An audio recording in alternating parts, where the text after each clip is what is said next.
Well, I always liked, I mean, as I said, I always liked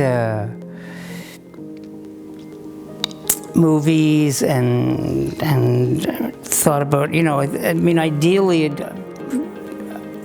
I suppose a film reviewing job would be the best job ever, except it becomes kind of tedious after a while because you want it to be more, I think, than the reader does. So the reader would basically like, you know, 2 out of 4 stars, and you would rather say, you know, what's really interesting about this movie, because you're just, you know, just boring if you do it any other way.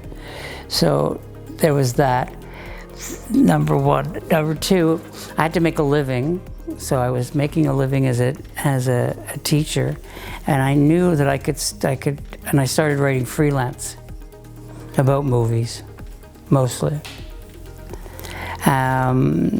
And by that time I was in China teaching with Jacob and my wife, and I started writing about films from there as well, Chinese films. And when I came back from China, this guy I had worked with before, he was in publicity,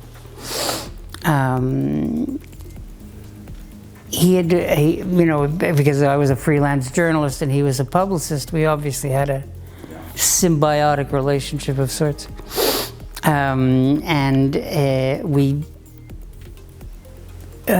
He offered me a job or two writing pieces for him or for his clients. This is like, I would write a piece about somebody that's interesting, anybody that was interesting, I would write a piece. It didn't bother me at all, whether it was paid for or not. I'd write it if it was paid for, and I'd write it if it wasn't paid for, so it was fine for me, as long as the person was interesting. You know, like, I use this example, you know, I met Melvyn Douglas. You know, Melvyn Douglas is a really interesting man, was a really interesting man, was married to an extremely interesting woman, made the Garbo's first talkie with her. I was honored to meet Melvyn Douglas and have a chat. I was disappointed that he wouldn't talk politics. His wife ran for Senate, for the Senate in California. She was defeated by Richard Nixon.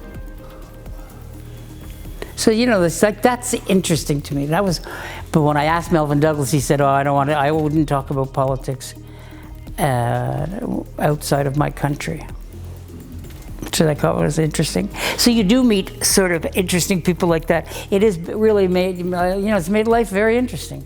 Slightly everything a little more, because it's 35 millimeter, you know, it's bigger, bigger.